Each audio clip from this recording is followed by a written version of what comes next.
بسم اللہ الرحمن الرحیم۔ السلام علیکم۔ حضور سیدنا غوث اعظم فرماتے ہیں، میں 10 برس کی عمر میں اپنے شہر کے مکتب میں حصول علم کے لیے جایا کرتا تھا۔ اس وقت میرے ساتھ ملائکہ بھی ہوتے تھے جو میرے آگے پیچھے میری حفاظت کی غرض سے چلتے تھے۔ جب میں مدرسہ پہنچتا تھا تو وہ بار بار منادی کرتے تھے، اللہ کے ولی کے لیے جگہ خالی کر دو۔ چنانچہ وہ میرے لیے جگہ خالی کر دیتے تھے۔ ایک مرتبہ میں نے ایک ایسے شخص کو دیکھا جس نے فرشتوں کی آواز سن کر کہا کہ یہ نہایت معزز گھرانے کا فرد ہے اور عن قریب اس کو وہ عظمت اور بزرگی حاصل ہوگی جس میں کوئی مزاحمت نہ ہوگی۔ اس کو ایسا قرب نصیب ہوگا کہ اس کو کوئی فریب نہ دے سکے گا۔ پھر 40 برس بعد میں نے اس شخص کو پہچانا، وہ شخص ابدالوں میں سے تھا۔ حضرت شیخ ابو سعود احمد بن ابی بکر سے مروی ہے، حضور سیدنا غوث اعظم نے فرمایا، میں 25 سال تک تنہا عراق کے بیابانوں میں پھرتا رہا۔ میں لوگوں کو نہ جانتا تھا، لوگ مجھے نہیں جانتے تھے۔ اسی دوران میرے پاس رجال الغیب اور جنات تشریف لائے جنہیں میں طریقت اور رسول اللہ کی تعلیم دیا کرتا تھا۔ ابتدا میں جب میں عراق میں داخل ہوا تو حضرت خضر میرے ہم سفر تھے اور میں انہیں اس وقت سے پہچانتا نہیں تھا۔ ان کے ساتھ میرا معاہدہ ہوا کہ میں ان کے کسی حکم کی خلاف ورزی نہیں کروں گا۔ ایک مرتبہ انہوں نے مجھے ایک جگہ بیٹھنے کا حکم دیا، میں اسی جگہ 3 سال بیٹھا رہا۔ سال میں ایک مرتبہ حضرت خضر میرے پاس تشریف لاتے اور فرماتے، یہی تیرا مقام ہے جہاں تجھے پہنچایا گیا ہے۔ اس عرصہ کے دوران تمام نفسانی خواہشات مجھ پر انسانی شکل میں وارد ہوئیں، لیکن اللہ نے مجھے ہر موقع پر استقامت عطا فرمائی اور مجھے ان خرافات سے بچائے رکھا۔ ابتدا میں میرا نفس مجاہدہ کا کوئی طریقہ اختیار کرتا تو میں اس پر قائم ہو جایا کرتا تھا اور کسی چیز کو قبول نہیں کرتا تھا۔ ایک طویل مدت تک اپنا گلا گھونٹتے ہوئے میں نے مدائن کے جنگلوں میں مجاہدات میں مشغول رہا۔ حضور سیدنا غوث اعظم فرماتے ہیں، میں نے اپنے نفس کو مختلف مجاہدوں اور ریاستوں اور مشقتوں میں ڈالے رکھا۔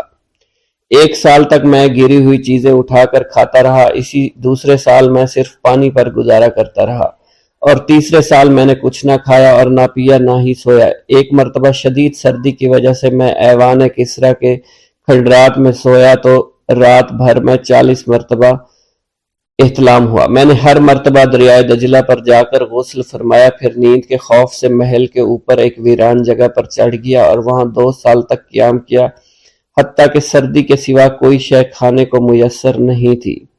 حضور سیدنا غوث اعظم فرماتے ہیں، ہر سال ایک بزرگ آتے اور وہ مجھے اونی جبہ دے کر چلے جاتے۔ اسی طرح میں نے بے شمار طریقوں سے دنیا اور نفس سے چھٹکارا حاصل کرنے کی کوشش کی۔ لوگ مجھے دیوانہ سمجھتے تھے۔ میں برہنہ جسم جنگلوں میں چلا جاتا، کانٹوں پر لوٹا شور مچایا کرتا، میرے تمام بدن سے خون جاری ہو جایا کرتا۔ لوگ مجھے اٹھا کر شفا خانے لے جایا کرتے جہاں میری حالت مزید بگڑ جایا کرتی۔ ایک وقت ایسا آیا جب مجھ میں اور مردہ میں کوئی فرق نہ تھا۔ لوگ کفن لے آئے اور غسال کو بلوایا کہ وہ مجھے غسل دے۔ ابھی انہوں نے مجھے غسل دینے کے لیے ایک تختہ پر لٹایا، میری حالت درست ہو گئی، میں اٹھ کھڑا ہوا۔ طریقت کی ان پرخطر راہوں میں نہ تو میں کبھی خوف زدہ ہوا، نہ کبھی میرا نفس مجھ پر غالب پا سکا اور نہ ہی دنیا کی آسائش مجھے حیران کر سکی۔ حضور سید غوث اعظم فرماتے ہیں، شیطان نے میرے گرد بے شمار جال بچھائے۔ جب میں نے ان سے کہا یہ کیا ہے، اس نے کہا یہ دنیاوی آلائشیں ہیں اور میں ان جالوں میں سے تم لوگوں کا شکار کیا کرتا ہوں۔ میں نے 1 سال تک شیطان کا مقابلہ کیا، اس کے بچھائے ہوئے تمام جالوں کو ختم کیا۔ اس کے بعد میرے سینے کو کھول دیا گیا اور مجھ پر بے شمار خلائق ظاہر ہوئے۔ حضور سیدنا غوث اعظم فرماتے ہیں، میں نے دریافت کیا کہ یہ اللہ ایک کیسے ہے؟ جواب ملا، یہ خلق کے اسباب ہیں جو تم سے ملے ہوئے ہیں۔ میں سال بھر ان کی جانب متوجہ رہا یہاں تک کہ وہ مجھ سے جدا ہو گئے۔ جب مجھ پر باطن ظاہر ہوا تو میں اپنے قلب کو بہت سے علائق سے ملوث پایا۔ میں نے دریافت کیا یہ علائق کیا ہیں؟ جواب ملا، یہ تمہارے ارادے، تمہارے اختیارات ہیں۔ چنانچہ 1 سال تک ان کی جانب متوجہ رہا یہاں تک کہ وہ سب علائق مجھ سے دور ہو گئے اور میرا قلب ان غلاظتوں سے نجات پا گیا۔ حضور سیدنا غوث اعظم فرماتے ہیں، پھر میں نے توکل کے دروازے پر آیا، میرا مقصد پورا ہو، لیکن جب میں توکل کے دروازے پر پہنچا بے شمار لوگ وہاں موجود تھے۔ میں ہجوم کو چیرتا بڑھا اور شکر کے دروازے پر پہنچ گیا۔ یہاں بھی لوگوں کا جمع غفیر موجود تھا، اسے بھی چیرتا آگے بڑھا اور مشاہدہ کے دروازے پر پہنچ گیا۔ یہاں پر موجود ہجوم کو بھی چیرتا ہوا اندر داخل ہوا، حتیٰ کہ سب سے آخر میں مجھے فقر کے دروازے پر لا دیا گیا۔ فقر کا دروازہ خالی تھا۔ جب میں اس دروازے میں داخل ہوا تو دیکھا جن جن چیزوں کو میں نے ترک کیا تھا وہ سب یہاں موجود تھی۔ یہاں مجھے ایک بہت بڑے روحانی خزانے کی فتوحات سے نوازا گیا۔ میرے لیے تمام دنیا کے خزانے کھول دیے گئے، مجھے روحانی عزت، دائمی غنا اور خالص آزادی عطا فرمائی گئی۔ میری تمام چیزیں جو میری ہستی اور میری صفات سب معدوم ہو گئی تھی، وہ میری ہستی کی جگہ کسی اور نے لے لی تھی۔ حضرت شیخ ابو سعید مخزومی نے حضور سیدنا غوث اعظم کو خرقہ خلافت سے نوازا اور فرمایا، اے عبد القادر، یہ وہ خرقہ ہے جو حضور نبی کریم صلی اللہ علیہ وسلم نے سیدنا علی المرتضیٰ کو عطا فرمایا۔ سیدنا علی المرتضیٰ نے یہ خرقہ خواجہ حسن بصری کو عطا فرمایا، جس سے ہوتا ہوا یہ مجھ تک پہنچا، اور یہ تمہاری امانت تھی جو میں نے تم تک پہنچا دی۔ حضور سیدنا غوث اعظم نے جب خرقہ مبارک کو زیب تن کیا تو آپ پر بے شمار انوار و تجلیات کی بارش ہونا شروع ہو گئی۔ بغداد میں رہتے ہوئے بیت اللہ شریف کی زیارت۔ حضرت شیخ ابو صالح سے منقول ہے، حضرت شیخ ابو مدین مغربی نے مجھے حضور سیدنا غوث اعظم کی خدمت میں بغداد فقر کی تعلیم کے لیے بھیجا۔ آپ نے مجھے 20 دن تک اپنے خلوت خانہ کے دروازے پر بٹھائے رکھا اور 20 روز گزرنے کے بعد مجھے قبلہ رو ہونے کا حکم دیا۔ جب میں قبلہ رو ہو گیا، آپ نے فرمایا، اے ابو صالح اس طرف دیکھو۔ چنانچہ جب میں نے اس جانب دیکھا، آپ نے فرمایا، کیا دیکھ رہے ہو؟ میں نے عرض کیا، بیت اللہ شریف میری نظروں کے سامنے ہے۔ آپ نے مجھے حکم دیا کہ اب مغرب کی سمت دیکھو۔ میں نے اپنا چہرہ مغرب کی جانب کیا تو آپ نے دریافت فرمایا، کیا دیکھ رہے ہو؟ میں نے عرض کیا، میں اپنے مرشد پاک حضرت ابو مدین کو دیکھ رہا ہوں۔ ایک مرتبہ سنان نامی عیسائی پادری نے غوث اعظم کی محفل میں حاضر ہو کر سلام عرض کیا اور حاضرین میں کھڑے ہو کر بیان دیا کہ میں یمن کا رہنے والا ہوں۔ میں نے ارادہ کیا میں اسلام قبول کروں۔ اسی دوران میرے دل پہ یہ خیال پیدا ہوا کہ میں اس دور کی سب سے بڑی شخصیت کے دست مبارک پر کلمہ پڑھوں۔ اس سوچ کے دوران مجھے نیند آ گئی۔ خواب میں مجھے حضرت سیدنا عیسیٰ علیہ السلام کی زیارت نصیب ہوئی۔ آپ نے مجھ سے ارشاد فرمایا کہ تم بغداد شریف چلے جاؤ اور شیخ عبد القادر جیلانی کے دست حق پر اسلام قبول کرو، کیونکہ اس وقت وہ روئے زمین پر تمام لوگوں میں افضل و اعلیٰ ہیں۔ حضرت شیخ عمر الکیمانی رحمۃ اللہ علیہ سے منقول ہے، ایک مرتبہ حضرت سیدنا غوث اعظم کی خدمت میں 13 لوگ دائرہ اسلام میں داخل ہونے کے لیے حاضر ہوئے۔ ان لوگوں نے بیان کیا کہ ہم عرب کے عیسائی ہیں، ہم نے کلمہ پڑھنے کا ارادہ کیا، ابھی سوچ رہے تھے کہ کسی مرد کامل کے دست حق پر کلمہ پڑھیں۔ ہمیں ہاتف غیب سے آواز سنائی دی کہ بغداد جا کر شیخ عبد القادر جیلانی کے دست مبارک پر کلمہ پڑھو۔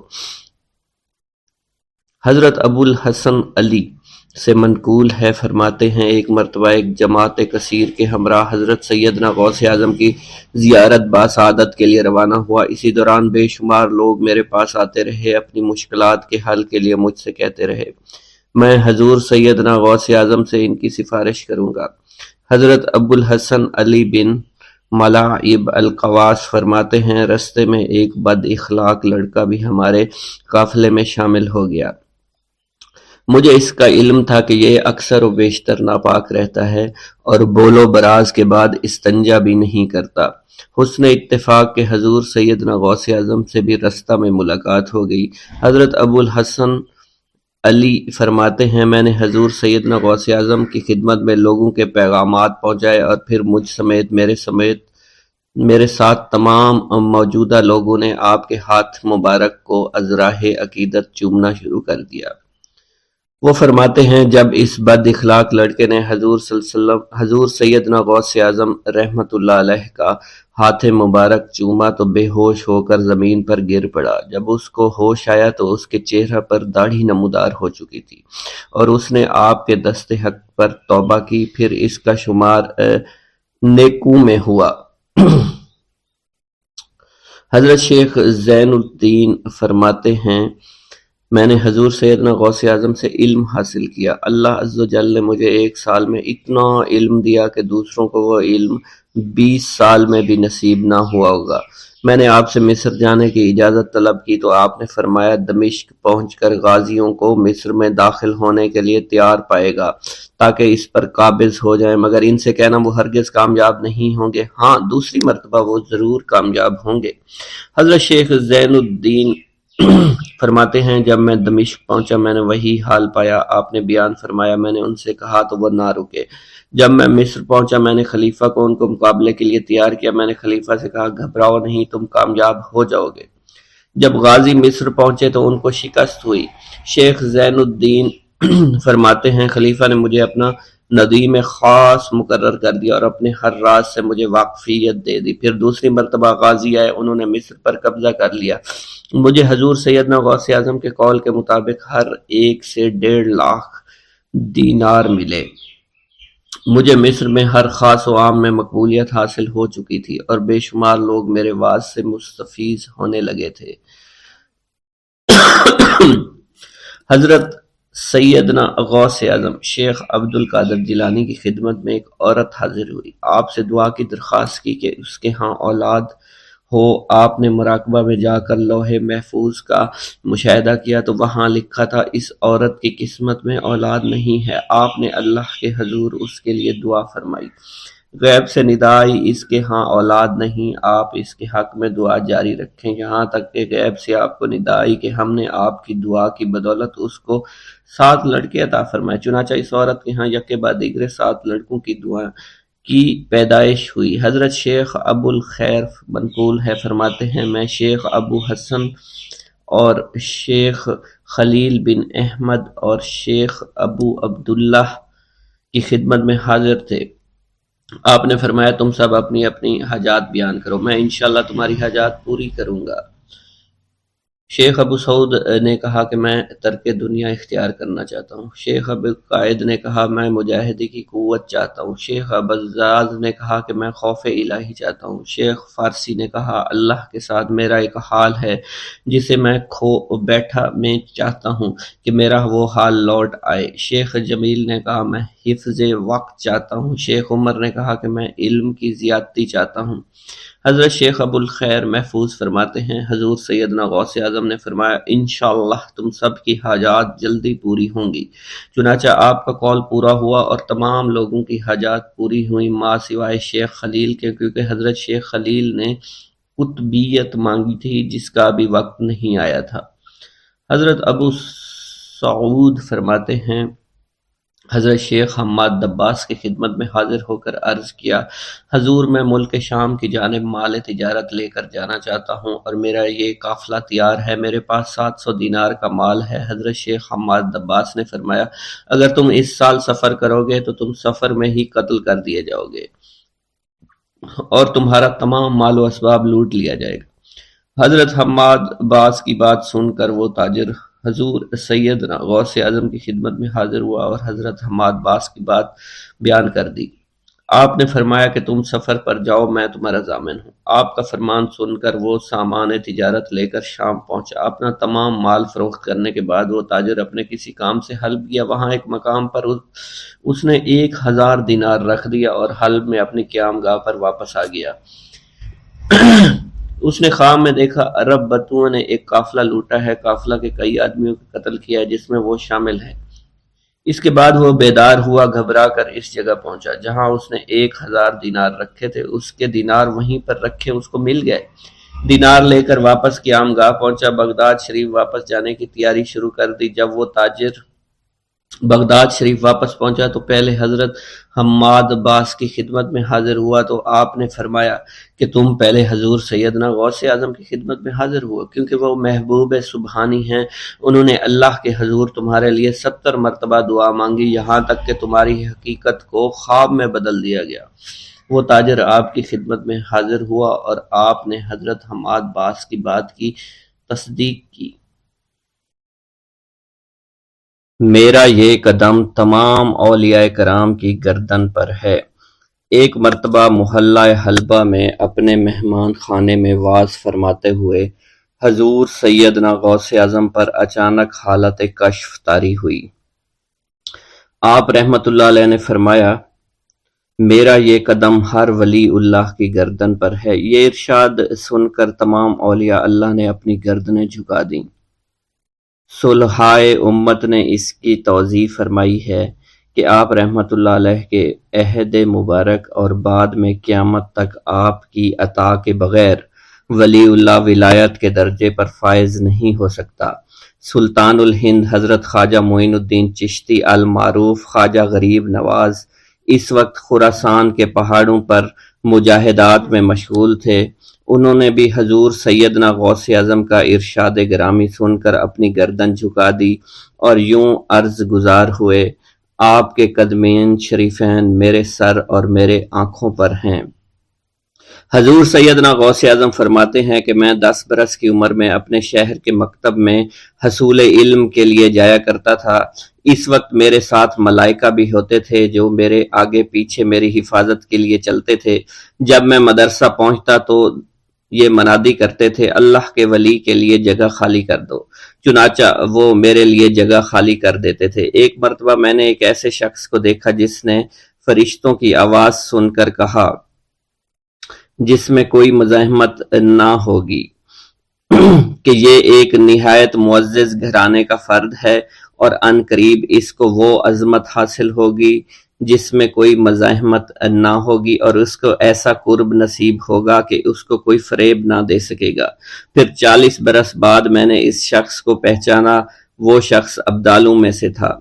حضرت شیخ ابو سعود احمد بن بکر حریمی سے مروی ہے کہ حضور سیدنا غوث اعظم نے فرمایا کہ میں 55 سال تک تنہا عراق کے بیابانوں میں پھرتا رہا، میں لوگوں کو نہ جانتا، لوگ مجھے نہ جانتے۔ اسی دوران میرے پاس رجال الغیب اور جنات تشریف لاتے جنہیں میں طریقت اور اصول کی تعلیم دیتا تھا۔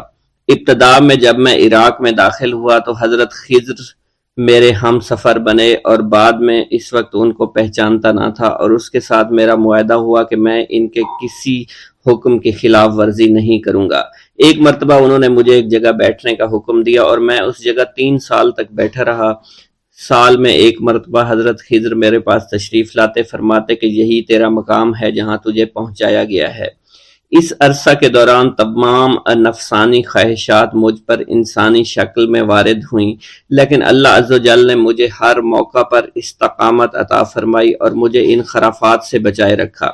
ابتدا میں میرا نفس مجاہدہ کا کوئی طریقہ اختیار کرتا تو میں اس پر قائم ہو جاتا اور کسی چیز کو قبول نہ کرتا تھا۔ ایک طویل مدت تک اپنا گلا گھونٹتے ہوئے میں مدائن کے جنگلوں میں مجاہدات میں مشغول رہا۔ حضور سیدنا غوث اعظم فرماتے ہیں کہ میں نے اپنے نفس کو مختلف مجاہدوں، مختلف ریاضتوں اور مختلف مشقتوں میں ڈالے رکھا۔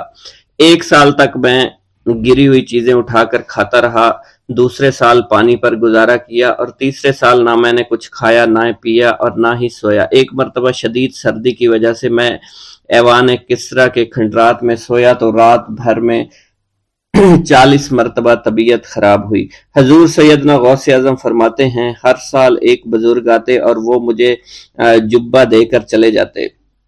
اسی طرح میں نے بے شمار طریقوں سے دنیا اور نفس سے چھٹکارا پانے کی کوشش کی۔ لوگ مجھے دیوانہ سمجھتے تھے۔ میں برہنہ جسم جنگلوں میں چلا جاتا اور کانٹوں پر لوٹتا شور مچاتا تھا۔ میرا تمام بدن سے خون جاری ہو جایا کرتا تھا اور لوگ مجھے اٹھا کر شفا خانے لے جایا کرتے، جہاں میری حالت مزید بگڑ جاتی۔ ایک وقت ایسا بھی آیا جب مجھ میں اور مردہ میں کوئی فرق نہ تھا۔ لوگ کفن لے کر آئے، غسال کو بلوایا کہ وہ مجھے غسل دے دیں۔ ابھی انہوں نے مجھے غسل دینے کے لیے تختہ پر ڈالا ہی تھا کہ میری حالت درست ہو گئی۔ میں اٹھ کھڑا ہوا۔ طریقت کی ان پرخطر راہوں میں نہ تو میں کبھی خوف زدہ ہوا اور نہ کبھی میرا نفس مجھ پر غلبہ پا سکا، اور نہ ہی دنیا کی آرائش مجھے حیران کر سکی۔ حضور سیدنا غوث اعظم فرماتے ہیں، شیطان نے میرے گرد بے شمار جال بچھائے۔ جب میں نے اس سے کہا کہ یہ کیا ہے تو اس نے کہا، یہ دنیاوی چیزیں ہیں اور میں ان جالوں سے تم جیسوں کو شکار کرتا ہوں۔ میں نے 1 سال تک شیطان کا مقابلہ کیا، اس کے بچھائے ہوئے تمام جالوں کو ختم کر دیا۔ اس کے بعد میرے سینے کو کھول دیا گیا اور مجھ پر بے شمار خلائق ظاہر ہوئے۔ حضور سیدنا غوث اعظم فرماتے ہیں میں نے دریافت کیا کہ یہ اللہ کیسے ہیں؟ جواب ملا کہ یہ خلق کے اسباب ہیں جو تم سے ملے ہوئے ہیں۔ میں سال بھر ان کی جانب متوجہ رہا یہاں تک کہ وہ مجھ سے جدا ہو گئے۔ جب مجھ پر میرا باطن ظاہر کیا گیا تو میں نے اپنے قلب کو بہت سے حقائق سے ملوث پایا۔ میں نے دریافت کیا کہ یہ حقائق کیا ہیں؟ جواب ملا یہ تمہارے ارادے، تمہارے اختیارات ہیں۔ چنانچہ 1 سال تک ان کی جانب متوجہ رہا کہ وہ مجھ سے دور ہو گئے۔ میرا قلب ان تمام غلاظتوں سے نجات پا گیا۔ پھر مجھ پر میرے نفس کو ظاہر کیا گیا، میں نے اس کا مشاہدہ کیا، مجھے معلوم ہوا اس کے ساتھ کچھ امراض اور بھی ہیں اور نفس کی خواہشات زندہ ہیں، نفس کا شیطان سرکش ہے۔ چنانچہ میں نے سال بھر پھر توجہ دلائی اور میرے نفس کے تمام امراض سرے سے ہی ختم ہو گئے اور اس کے شیطان نے کلمہ پڑھ لیا اور پھر میرے تمام امور اللہ کے لیے ہو گئے اور میں اپنی ہستی سے باہر نکل آیا۔ حضور سیدنا غوث اعظم فرماتے ہیں پھر میں توکل کے دروازے پر آیا تاکہ میرا مقصد پورا ہو، لیکن جب میں نے توکل کے دروازے پر پہنچا تو بے شمار لوگ موجود تھے۔ میں اس ہجوم کو چیرتا ہوا آگے بڑھا اور شکر کے دروازے پر پہنچ گیا، یہاں پر بھی لوگوں کا جمع غفیر موجود تھا، اسے بھی چیرتا ہوا آگے بڑھا اور مشاہدہ کے دروازے پر پہنچ گیا اور یہاں پر موجود ہجوم کو چیرتا ہوا اندر داخل ہوا، حتیٰ کہ سب سے آخر میں مجھے فقر کے دروازے پر لایا گیا۔ فقر کا دروازہ خالی تھا۔ جب اس دروازہ میں داخل ہوا تو دیکھا جن جن چیزوں کو میں نے ترک کیا تھا وہ سب یہاں موجود تھیں۔ یہاں مجھے ایک بہت بڑے روحانی خزانے کی فتوحات سے نوازا گیا اور میرے لیے تمام دنیا کے خزانے کھول دیے گئے۔ مجھے روحانی عزت، دائمی فنا اور خالص آزادی عطا فرمائی گئی۔ میری تمام چیزیں جو میری ہستی اور میری صفات سب معدوم ہو گئیں اور میری ہستی کی جگہ کسی اور نے لے لی۔ حضرت شیخ ابو سعید مخزومی نے حضور سیدنا غوث اعظم کو خرقہ خلافت سے نوازا اور فرمایا اے عبد القادر، یہ وہ خرقہ ہے جو حضور نبی کریم صلی اللہ علیہ وسلم نے حضرت سیدنا علی المرتضیٰ کو عطا فرمایا، اور حضرت سیدنا علی المرتضیٰ نے یہ خرقہ حضرت خواجہ حسن بصری کو عطا فرمایا تھا، جس سے ہوتا ہوا یہ خرقہ مجھ تک پہنچا اور یہ تمہاری امانت تھی جو میں نے تم تک آج پہنچا دی ہے۔ حضور سیدنا غوث اعظم نے جب خرقہ مبارک کو زیب تن کیا تو آپ پر بے شمار انوار و تجلیات کی بارش ہونا شروع ہو گئی۔ حضور سیدنا غوث اعظم نے حضرت شیخ ابو سعید مخزومی کے مدرسہ میں تدریسی فرائض سر انجام دینا شروع کر دیے۔ آپ کے لیے فی الحال تدریسی مصروفیات کے علاوہ کوئی کام نہ تھا۔ آپ کی شبانہ روز کی محنت سے آپ کے نام کا شعرہ کچھ ہی دنوں میں سارے بغداد میں پھیل گیا۔ طلبہ دور دراز کے علاقوں سے علم کے حصول کے لیے آنے لگے۔ طلبہ کی تعداد جب مزید بڑھنا شروع ہو گئی تو ارد گرد کے کئی مکانات کو خرید کر مدرسہ میں داخل کر لیا گیا۔ کتب سیر میں منقول ہے کہ 528 ہجری میں آپ مدرسہ نظامیہ کی وسیع عمارت تعمیر فرما چکے تھے۔ اس مدرسہ کی تعمیر میں آپ نے بحیثیت مزدور بھی حصہ لیا تھا۔ حضرت شیخ ابو الخشاب سے مروی ہے کہ میں جوانی میں جب علم نحو پڑھ رہا تھا تو لوگوں نے مجھے حضور سیدنا غوث اعظم کے پاس جانے کا مشورہ دیا اور اس کی وجہ سے مجھے بھی اشتیاق ہوا کہ میں آپ کا واعظ سنوں۔ ایک مرتبہ کچھ لوگوں کے ہمراہ آپ کی مجلس میں دوستوں کے ہمراہ حاضر ہوا۔ آپ نے میری جانب توجہ کرتے ہوئے فرمایا ہماری صحبت اختیار کر لو۔ چنانچہ میں نے آپ کے فرمان کے مطابق آپ کی صحبت کو اختیار کر لیا۔ آپ نے مجھے علم نحو کے علاوہ علوم عقلیہ اور تقلد حاصل کیے جس سے مجھے کوئی واقفیت پہلے نہیں تھی۔ 1 سال کے عرصہ میں آپ کی نظر کرم سے میں نے وہ علوم حاصل کر لیے جو گزشتہ اتنی عمر گزارنے کے باوجود بھی مجھے حاصل نہیں ہوئے تھے۔ منقول ہے حضرت شیخ بقا بن بطو، شیخ علی بن ہیتی اور شیخ کیلوی جب حضور سیدنا غوث اعظم کے مدرسہ میں آتے تو جھاڑو دیا کرتے تھے اور چھڑکاؤ کرتے تھے، لیکن آپ کی اجازت کے بغیر کبھی اندر داخل نہ ہوتے تھے۔ اجازت ملنے کے بعد آپ حضرات اندر داخل ہوتے اور اجازت ملنے پر ہی بیٹھتے تھے۔ آپ سے امان طلب کرتے اور امان مل جانے کے بعد مؤدب ہو کر بیٹھ جاتے۔ جس وقت آپ کہیں جانے کا ارادہ کرتے تو یہ حضرات سواری کے ہمراہ چلتے۔ آپ انہیں اس فعل سے منع فرمایا کرتے تھے اور کہتے تھے کہ ہمیں آپ کے ذریعے قرب الہی حاصل ہوا ہے۔ حضرت شیخ محمد قائل الادنیٰ سے مروی ہے کہ ایک مرتبہ حضور سیدنا غوث اعظم سے دریافت کیا گیا کہ آپ کی بزرگی اور عظمت کا راز کیا ہے۔ آپ نے فرمایا کہ میں کبھی جھوٹ نہیں بولتا اور کبھی کسی سے کذب بیانی نہیں کرتا۔ دریائے دجلہ پر مصلی بچھانا۔ حضرت سہیل بن عبداللہ فرماتے ہیں، ایک مرتبہ حضور سیدنا غوث اعظم شیخ عبد القادر جیلانی رحمۃ اللہ علیہ عرصہ دراز تک اہل عراق کی نظروں سے اوجھل رہے۔ لوگوں نے آپ کی تلاش شروع کی تو معلوم ہوا کہ آپ کو دریائے دجلہ کی جانب جاتے ہوئے دیکھا گیا ہے۔ جب آپ کو تلاش کرتے ہوئے لوگ دریائے دجلہ کے کنارے پہنچے تو دیکھا آپ پانی پر چلتے ہوئے آ رہے ہیں۔ اسی دوران مچھلیاں بکثرت آپ کی خدمت میں حاضر ہو کر سلام عرض کر رہی ہیں۔ اسی دوران نماز ظہر کا وقت ہو گیا اور ایک سبز رنگ کا سونے و چاندی سے مزین مصلی نظر آیا جو کہ تخت سلیمانی کی مانند تھا، اور وہ مصلی دریائے دجلہ کے اوپر معلق ہو گیا۔ جب وہ مصلی بچھ گیا تو بہت سے لوگ آئے اور اس مصلی کے برابر کھڑے ہو گئے۔ ان لوگوں کے چہروں سے بہادری اور شجاعت جھلک رہی تھی۔ سب لوگ جو آپ کی تلاش میں آئے تھے ان کی زبانیں گنگ ہو چکی تھی، ان کی آنکھوں سے آنسو جاری تھے۔ ایک پروقار شخصیت نے آگے بڑھ کر تکبیر پڑھی اور آپ نے نماز کی امامت فرمائی۔ ملک شام میں ایک ابدال کا وصال ہو گیا۔ حضور سیدنا غوث اعظم سرزمین عراق سے فوری روحانی طور پر وہاں تشریف لے گئے۔ اس ابدال کا جنازہ میں حضرت خضر علیہ السلام اور دیگر ابدال بھی تشریف لائے۔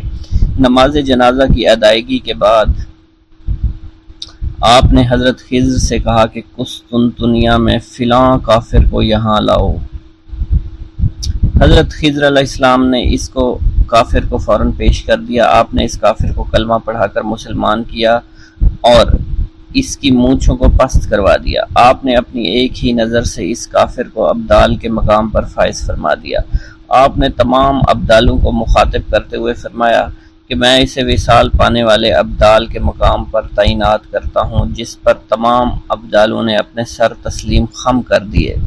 حضور سیدنا غوث اعظم شیخ عبد القادر جیلانی کو ایک مرتبہ رمضان المبارک کے دوران 70 مختلف لوگوں نے افطاری کی دعوت دی۔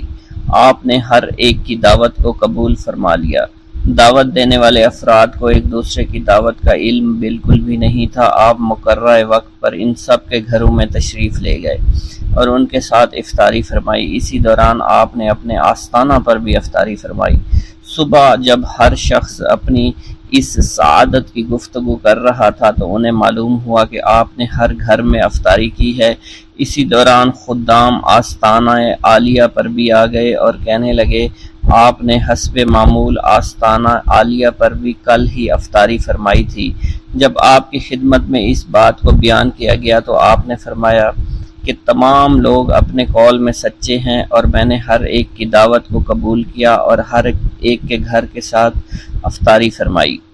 منقول ہے خلیفہ وقت نے جب ابو یحییٰ بن سعید جو کہ ابن المزاحم ظالم کے نام سے مشہور تھا کو قاضی کے عہدے پر تعینات کیا، حضور سیدنا غوث اعظم ممبر پر جلوہ افروز ہوئے اور خلیفہ کو مخاطب کرتے ہوئے فرمایا کہ تم نے ایک ظالم شخص کو قاضی مقرر کیا ہے، کل جب تم اللہ تعالیٰ کی بارگاہ میں حاضر ہوگے تو اس وقت کیا جواب دو گے؟ خلیفہ کو جب آپ کی اس خطاب کی خبر ہوئی تو وہ کانپ اٹھا، رونا شروع کر دیا۔ اس نے فوراً ابو یحییٰ کو قاضی القضاء کے عہدے سے معزول کر دیا۔ حضرت شیخ ابو عباس خضر حسین فرماتے ہیں، ایک رات ہم سب حضور سیدنا غوث اعظم کی خدمت میں حاضر تھے۔ خلیفہ وقت حاضر ہوا اور آپ کی خدمت میں سلام کرنے کے بعد مؤدب ہو کر وہ بیٹھ گیا۔ اس نے آپ کی خدمت میں 10 تھیلیاں دیناروں سے بھری ہوئی پیش کرنا چاہییں، لیکن آپ نے انہیں قبول کرنے سے انکار کر دیا۔ جب خلیفہ کا اصرار زیادہ ہوا تو آپ نے ان میں سے 2 تھیلیوں کو پکڑ کر نچوڑا، جس میں سے خون ٹپکنا شروع ہو گیا۔ آپ نے خلیفہ سے فرمایا، تم لوگوں کا خون نچوڑ کر میرے پاس لائے ہو۔ اس کی بات سن کر خلیفہ بے ہوش ہو گیا۔ آپ نے فرمایا، اگر مجھے خلیفہ کے آل رسول اللہ صلی اللہ علیہ وسلم کی عزت نہ ہوتی تو میں اس خون کو اس کے محلوں کی جانب بہا دیتا۔ حضرت شیخ ابو قاسم سے منقول ہے، حضور سیدنا غوث اعظم ہوا میں چلا کرتے تھے، فرماتے تھے کہ سورج جب تک مجھے سلام نہ کرے نہیں نکلتا۔ ہر سال میرے پاس آ کر مجھے سلام کرتا ہے اور بتاتا ہے کہ مجھ میں فلاں فلاں واقعات ہوں گے۔ اسی طرح مہینہ، ہفتہ اور دن مجھے سلام کرنے کے لیے آتے ہیں اور بتاتے ہیں کہ ہم فلاں فلاں امر وقوع پذیر ہوں گے۔ مجھے اپنے رب کی قسم لوح محفوظ میں نیک و بد میری آنکھوں کے سامنے پیش کیا جاتا ہے۔ میں مشاہدہ خداوندی اور علم خداوندی کے سمندروں میں غوطہ زن رہتا ہوں۔ میں تم سب پر حجت اللہ ہوں۔ میں روح زمین پر رسول اللہ صلی اللہ علیہ وسلم کا نائب اور وارث ہوں۔ شیخ المشائخ حضرت ابو قاسم خلف سے منقول ہے، فرماتے ہیں حضرت ابو عمرو عثمان بن اسماعیل نے مجھے 905 ہجری میں بغداد بھیجا تاکہ میں ان کے لیے حضرت امام احمد بن حنبل کی کتاب مسند امام احمد کا نسخہ لا سکوں۔ جب میں بغداد شریف آیا میں نے لوگوں کو حضور سیدنا غوث اعظم کی جانب مائل دیکھا۔ مجھے معلوم ہوا کہ آپ جو کہتے وہ وقوع پذیر ہو جاتا۔ دفتن میرے دل میں یہ خیال آیا کہ یہ اگر میرے دل کی بات بتا دیں تو میں ان کی ولایت کا قائل ہو جاؤں گا۔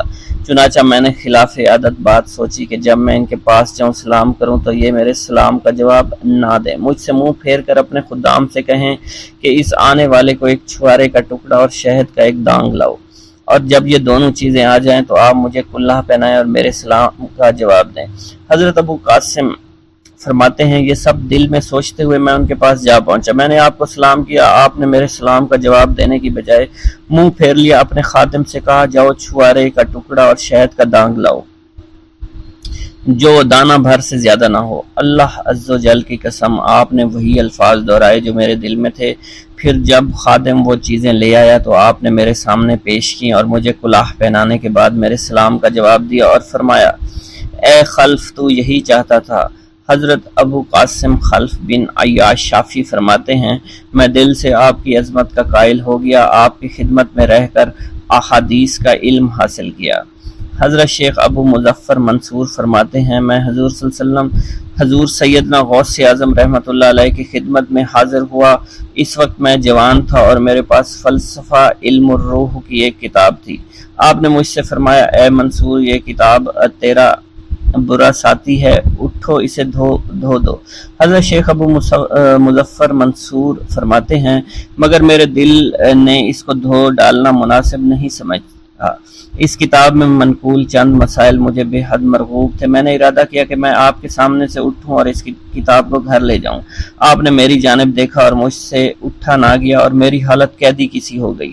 آپ نے مجھ سے فرمایا کتاب دو۔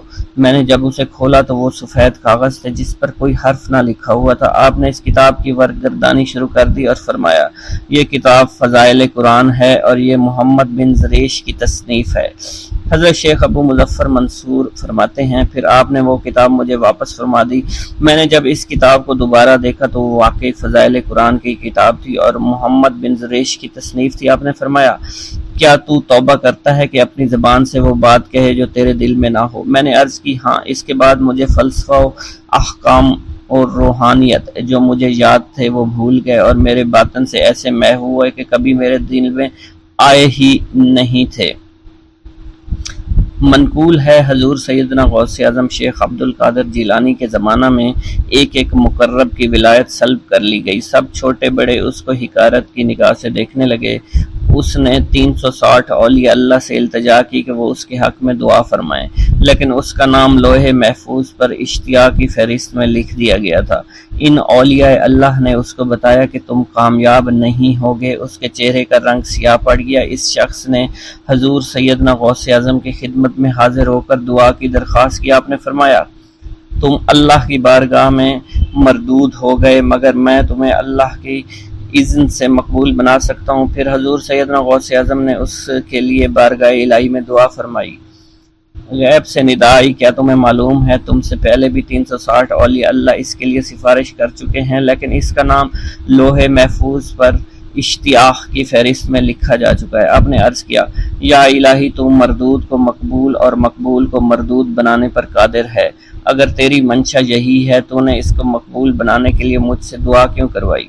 غیبی ندا آئی، اے عبد القادر، اسے میں نے تمہارے سپرد کیا، تم اسے چاہے جو سزا دو اور جو چاہے بنا دو۔ چنانچہ آپ کی دعا سے وہ پھر سے بارگاہ الہی میں مقبول ہو گیا۔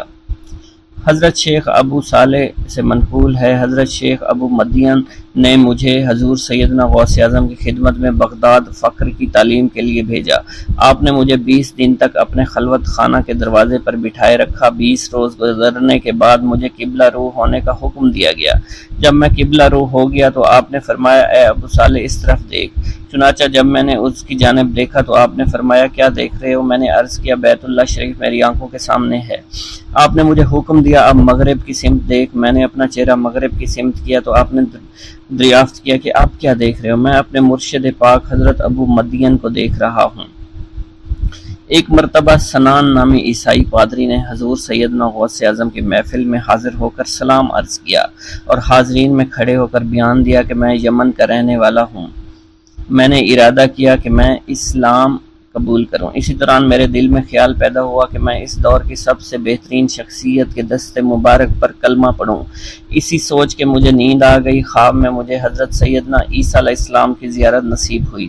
آپ نے مجھ سے ارشاد فرمایا کہ تم بغداد شریف چلے جاؤ اور شیخ عبد القادر جیلانی کے دست حق پر اسلام قبول کرو، کیونکہ اس وقت وہ روئے زمین پر تمام لوگوں میں افضل اور اعلیٰ ہے۔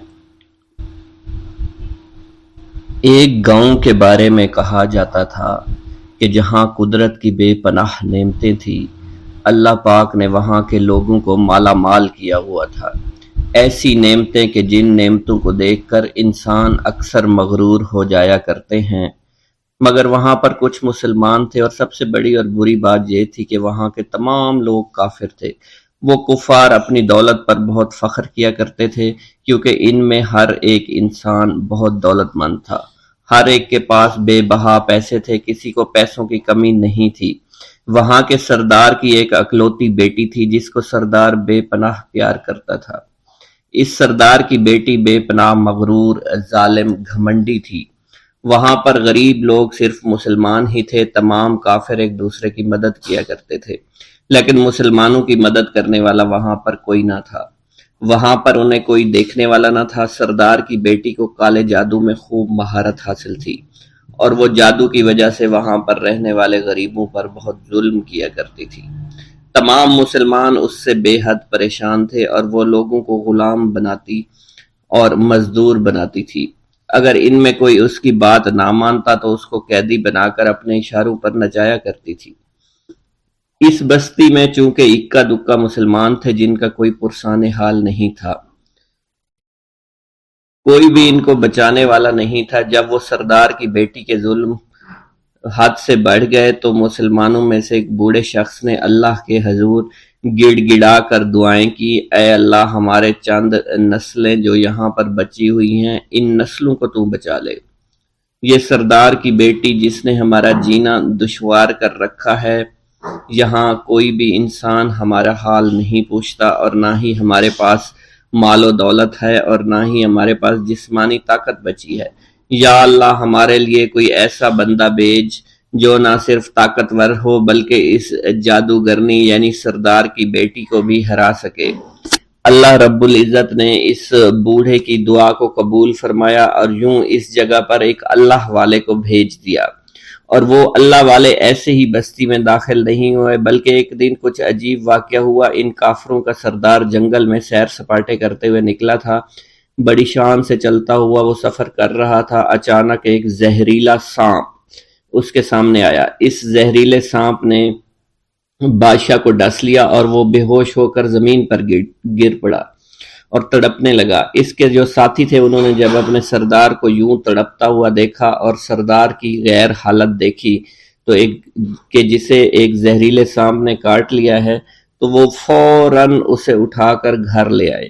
تاکہ اسے بچانے کے لیے کچھ کیا جا سکے۔ اس لڑکی نے اپنے باپ کی جب یہ حالت دیکھی تو اپنے آس پاس کے بڑے بڑے حکیموں کو بلایا، لیکن عجیب بات یہ تھی کہ لاکھ کوشش کے باوجود زہر نکالنے میں سارے ناکام ہو رہے تھے اور زہر تیزی کے ساتھ اس کے جسم میں پھیلتا چلا جا رہا تھا۔ لیکن اسی وقت وہاں ایک درویش کی آمد ہوئی، ایک اللہ والے آئے، ان اللہ پاک نے اس مقصد کے تحت وہاں بھیجا تھا۔ اس اللہ کے ولی نے سردار کے گھر پر پہنچ کر دروازے کو کھٹکھٹایا۔ نوکروں نے پوچھا کون ہو، کس سے ملنا ہے؟ اس نے کہا میں نے سنا ہے کہ یہاں کے سردار کو سانپ نے ڈس لیا ہے۔ نوکر کہنے لگے کہ تمہیں کیسے پتا چلا کہ یہاں کے سردار کو سانپ نے ڈس لیا ہے؟ تم تو ہمیں اجنبی لگتے ہو، ہم نے تمہیں آج تک یہاں نہیں دیکھا ہے۔ اس نے کہا میں مسافر ہوں اور مجھے خبر ملی ہے کہ یہاں کے سردار کو ایک زہریلے سانپ نے ڈس لیا ہے اور کوئی بھی اس کا علاج نہیں کر پا رہا۔ نوکروں نے کہا تم کون ہو؟ اللہ والے نے کہا میں حکیم ہوں اور میں ان کے علاج کی غرض سے یہاں آیا ہوں۔ وہ نوکر اللہ والے کی حالت دیکھ کر ہنسنے لگے، کیونکہ آپ نے پھٹے پرانے کپڑے پہن رکھے تھے اور دیکھنے سے بہت غریب معلوم ہوتے تھے۔ وہ نوکر کہنے لگے کہ اتنے بڑے سردار کا علاج کرو گے؟ ارے یہاں تو اس کے پاس بڑے بڑے حکیم بلائے گئے ہیں، ہمارے سردار کے پاس پیسوں کی کوئی کمی نہیں ہے، اور وہ تم جیسے غریب سے بھلا کیوں علاج کروائیں گے؟ درویش نے کہا اگر تم چاہتے ہو تمہارے سردار کی جان بچ جائے پھر مجھے اندر جانے دو۔ غلام کہنے لگا ٹھیک ہے، ہم اندر جا کر اجازت لے کر آتے ہیں۔ نوکر اندر گئے، سردار کی بیٹی سے کہا ایک غریب آیا ہے، کپڑوں سے فقیر معلوم ہوتا ہے، لیکن کہتا ہے میں سردار کا علاج کر سکتا ہوں اور میں سردار کا علاج کروں گا۔ جو زہر تیزی کے ساتھ جسم میں پھیل رہا ہے میں اس کو باہر نکال پھینک کروں گا۔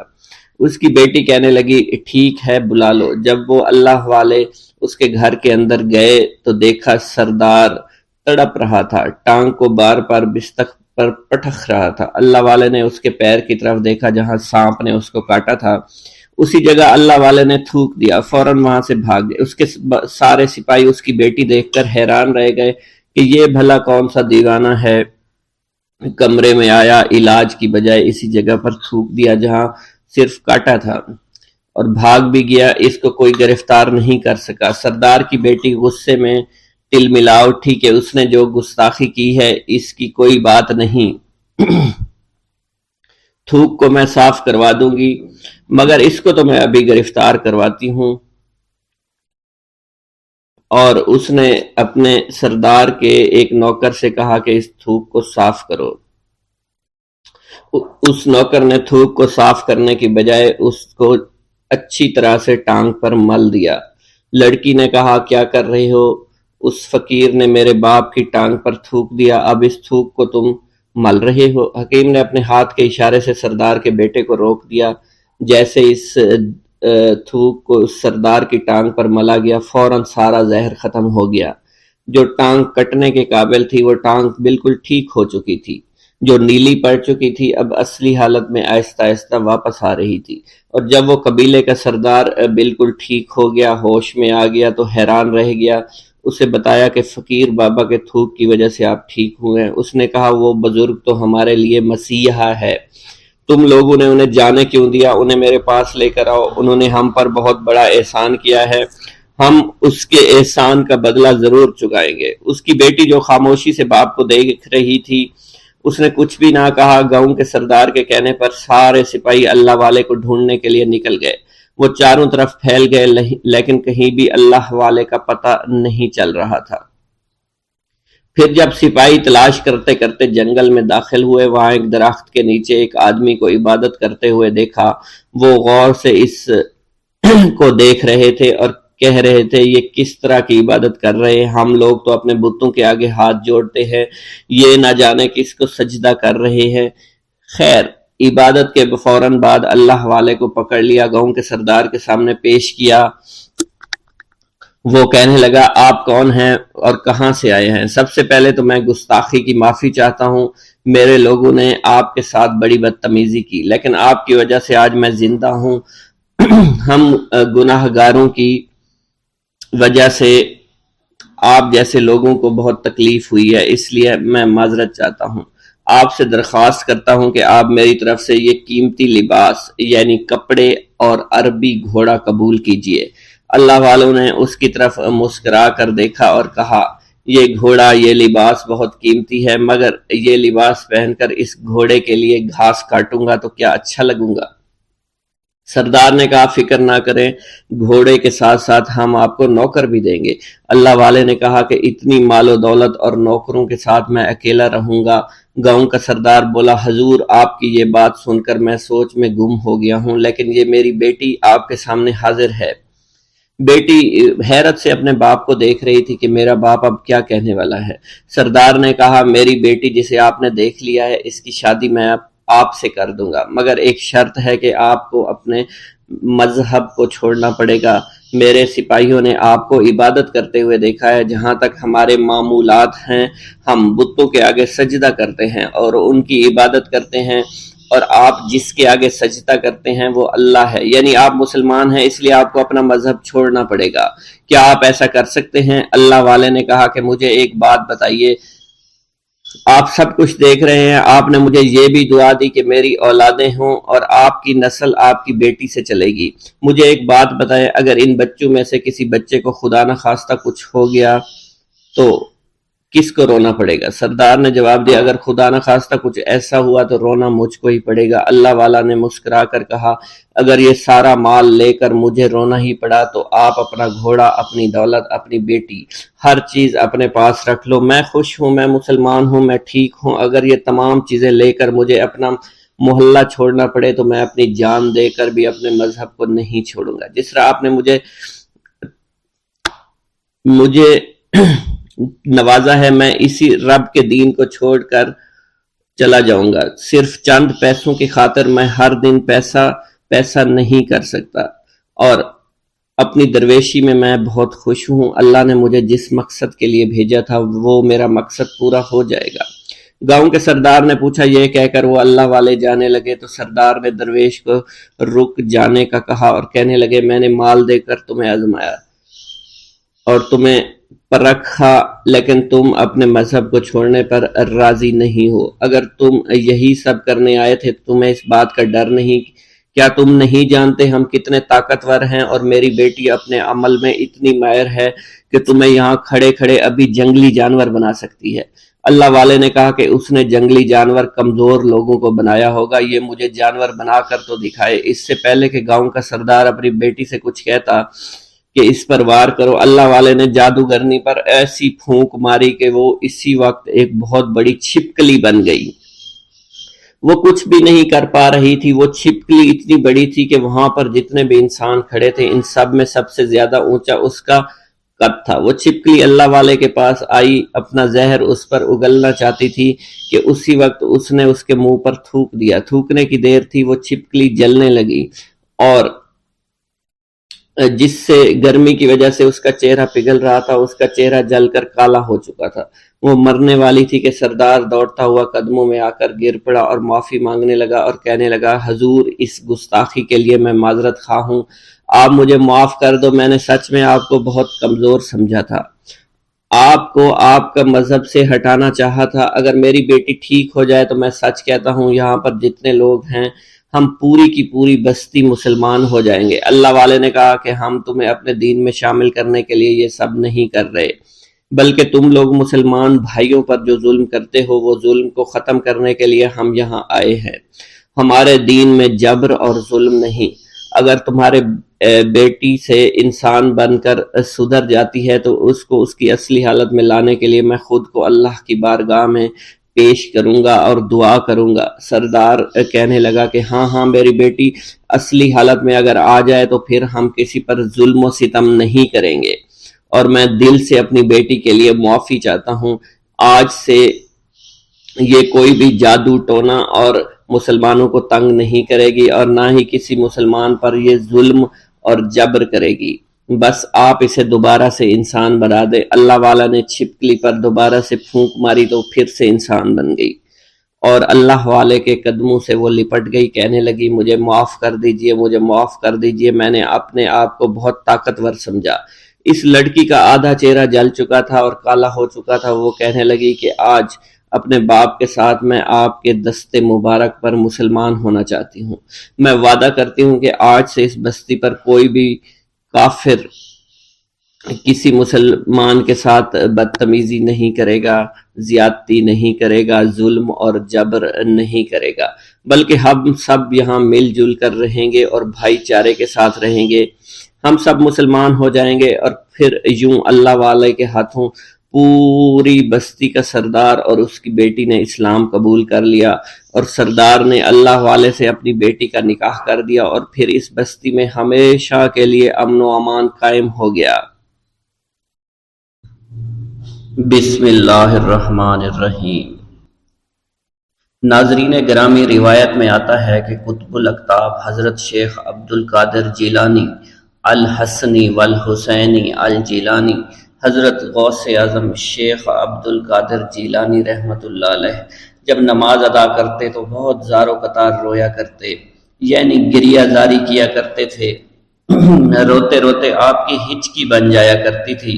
جب آپ رحمت اللہ علیہ مسجد میں اپنے مریدین اور شاگردوں کے ساتھ باجماعت نماز پڑھتے، اللہ پاک کی محبت اور عشق میں اتنے ڈوب کر عبادت کرتے کہ ان کے شاگرد آپ کی رقت آمیزی کو دیکھ کر، یعنی رونے کے انداز کو دیکھتے اور کہتے اگر اصل نماز دیکھنی ہے تو غوث پاک کی نماز کو دیکھا جائے۔ تو ایک بار کا ذکر ہے کہ آپ رحمت اللہ علیہ عراق کی مسجد میں سے باجماعت نماز پڑھ کر باہر نکلے۔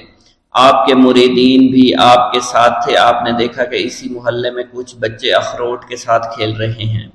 آپ بچوں سے بہت پیار کیا کرتے تھے، گویا کہ خود بچپن میں کبھی بچوں کی طرح کھیل کود نہیں کر سکے، لیکن بچوں کو دیکھ کر آپ مسکراتے تھے۔ آپ آگے بڑھنے لگے اور مریدین کی بڑی جماعت بھی آپ کے ساتھ تھی۔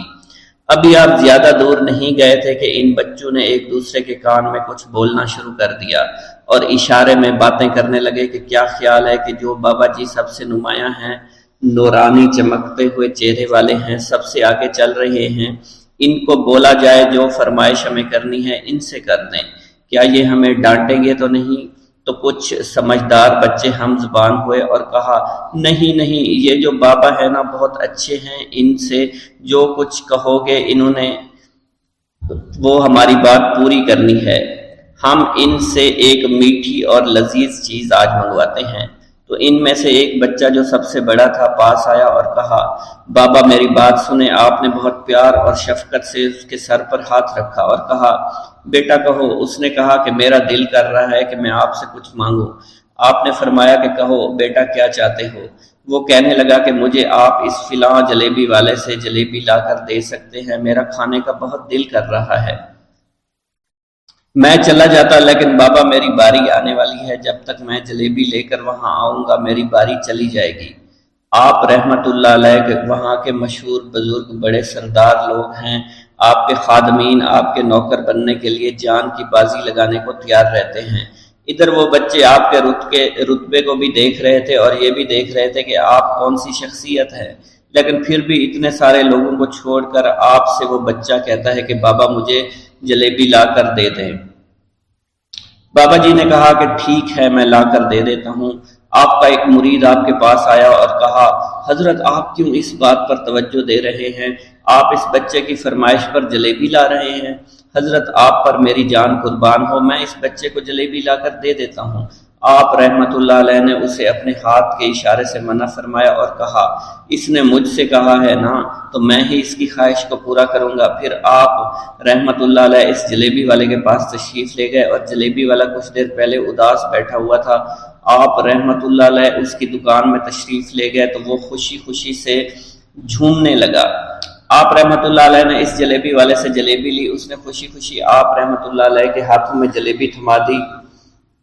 وہ آدمی لگ بھگ 70 سال کا تھا، اس بڑھاپے میں بھی وہ کام کرنے پر مجبور تھا۔ اس کی آنکھوں میں آپ رحمت اللہ علیہ کو دیکھ کر آنکھوں سے آنسو آ گئے۔ اس نے روتے ہوئے کہا اللہ کا لاکھ لاکھ شکر ہے، اس نے میری دعا سن لی۔ آپ نے میری دکان میں قدم رکھے تو کئی دنوں سے آپ کے انتظار میں یہاں بیٹھا ہوا تھا۔ میں جانتا تھا کہ آپ ضرور میری دکان پر تشریف لائیں گے۔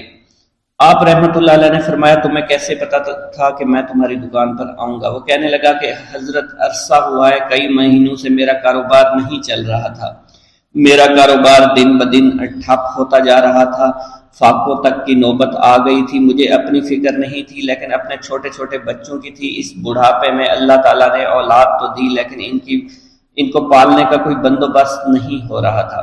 میں نے اپنی اس پریشانی کا ذکر کسی سے کیا تو اس نے کہا کہ عراق کے ایک شہر میں چلے جاؤ، وہاں پر کوئی ایک فقیر ہے، اس سے دعا کراؤ، وہ جس کے لیے دعا کرتے ہیں اس کا کام بن جاتا ہے۔ میں اتنا پریشان تھا کہ اس آدمی کے کہنے پر اس فقیر سے ملنے چلا گیا۔ اس کی تلاش کر کے میں نے اس سے کہا تم میرے لیے دعا کرو تاکہ میرے کاروبار میں ترقی ہو جائے اور میرے رزق میں برکت ہو جائے اور تنگ دستی دور ہو جائے تاکہ میں بیوی بچوں کا پیٹ پال سکوں۔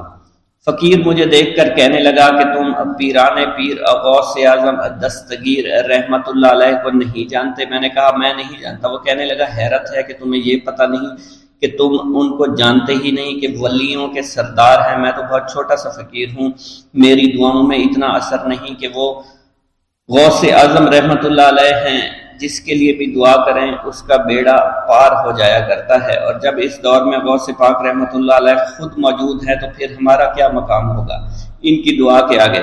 ہماری دعا کچھ بھی نہیں ہے۔ میں نے کہا اگر یہ بات ہے کہ آپ سے بڑا کوئی بزرگ ہے تو مجھے بتائیے کہ غوث پاک رحمت اللہ علیہ مجھے کہاں ملیں گے اور میں کہاں جاؤں ان سے ملنے کے لیے؟ وہ کہنے لگا کہ وہ جیلان میں ہیں، تم ادھر جاؤ، ہماری کیا جرت کہ آپ کے لیے دعا کریں۔ آپ رحمت اللہ علیہ جس کے لیے بھی دعا فرماتے ہیں اس کا بیڑا پار ہو جاتا ہے اور اس کو کہیں بول جانے کی ضرورت نہیں ہوتی۔ حضور جب اس فقیر نے مجھے یہ بات کہی تو فوراً جیلان شریف میں آ گیا اور یہاں پر میں نے آپ کی تلاش شروع کی۔ آج دیکھیے آپ خود بخود میری دکان پر تشریف لائے ہیں۔ اب دیکھیے کہ آپ کے آنے سے کیسا نور میری دکان میں آ گیا ہے۔ حضور میرے حق میں دعا فرما دیجئے، اللہ پاک میری زندگی کو آسانیاں عطا فرمائے۔ مجھے اپنی بیوی اور بچوں کی بہت فکر ہے۔ آپ رحمت اللہ علیہ نے فرمایا پریشان ہونے کی ضرورت نہیں، اللہ تعالیٰ سب معاملات ٹھیک فرما دے گا۔ یہ کہہ کر آپ تشریف لے گئے، اس بچے کے پاس آئے اور اس کے ہاتھ میں جلیبی تھما دی۔ ابھی وہاں سے جانے والے تھے، دوسرا بچہ آیا، اس نے کہا کہ بابا آپ نے اس سے تو جلیبی لا کر دی ہے، مجھے بھی لا کر دیں۔ آپ نے اس سے بھی تسلی دی اور کہا میں تمہیں بھی جلیبی لا کر دے دیتا ہوں بیٹا۔ یہ دیکھ کر مریدین بہت غصہ ہونے لگے اور کہا کہ حضور ہم اس بچے کو جلیبی لا کر دے دیتے ہیں، آپ کیوں زحمت کرتے ہیں؟ لیکن آپ نے فرمایا نہیں، یہ بچے مجھ سے کہہ رہے ہیں نا، میں ان کا نہیں ٹال سکتا۔ حضور آپ بہت مصروف شخصیت ہے، کیوں ان چھوٹے بچوں کی باتیں سن رہے ہیں؟ آپ نے ہاتھ کے اشارے سے انہیں روکا اور فرمایا اللہ تعالیٰ نے ہمیں جس کام کے لیے چنا ہے بس وہ کام ہی ہم کر رہے ہیں، تم لوگ اللہ پاک کی حکمت کو نہیں سمجھ رہے۔ پھر آپ جتنی بار وہ بچے آپ کو بھیجتے رہے، آپ رحمت اللہ علیہ ان کے لیے جلیبیاں لاتے رہے، حتیٰ کہ آخری بچے کو بھی آپ نے جلیبی لا کر دے دی اور وہ مزے سے کھانے لگے۔ جلیبی کھانے کے بعد وہ آپ کو دعائیں کرنے لگے اور کہا آپ بہت اچھے انسان ہیں، جیسا کہ آپ کے بارے میں ہم نے سنا تھا آپ ویسے ہی ہیں، آپ اخلاق کے بہت عمدہ ہیں، آپ کی سخاوت کے بارے میں ہم نے جتنا سن رکھا تھا آپ اتنے ہی سخی ہیں، ہم آپ سے بہت خوش ہوئے۔ آپ رحمت اللہ علیہ مسکرائے، بچوں کی خوشی دیکھ کر آپ کو دلی اطمینان ملا۔ اب ایک اور نماز کا وقت ہو رہا تھا، آپ نے مریدین سے کہا کہ چلو نماز پڑھنے کے لیے مسجد میں چلتے ہیں۔ وہ سب مل کر مسجد میں چلے گئے اور اللہ کی عبادت میں مصروف ہو گئے۔ گلشن میں جا کے دیکھ، نہ صحرا میں جا کے دیکھ، کیا شان ہے ولی کی یہ قرآن میں جا کے دیکھ۔ چھٹ جائیں گی ابھی ابھی ظلمت کی آندھیاں، غوث الورا کا دل سے تو نعرہ لگا کے دیکھ۔ کھل جائے گی ابھی ابھی دل کی کلی کلی، ایک بار غوث پاک کا نغمہ سنا کے دیکھ۔ مل جائیں گے دونوں جہاں کی نعمتیں تجھے بھی، غوث الورا کو اپنا وسیلہ بنا کے دیکھ۔ ہو جائے گی تجھے بھی زیارت حضور کی، آنکھوں میں غوث پاک کا جلوہ بسا کے دیکھ، اور تجھ پہ بھی ہوگی غوث پاک کی نظر کرم ضرور، تجھ پہ بھی ہوگی غوث پاک کی نظر کرم ضرور، اس دل کو ذوالفقار تو شیدا بنا کے دیکھ۔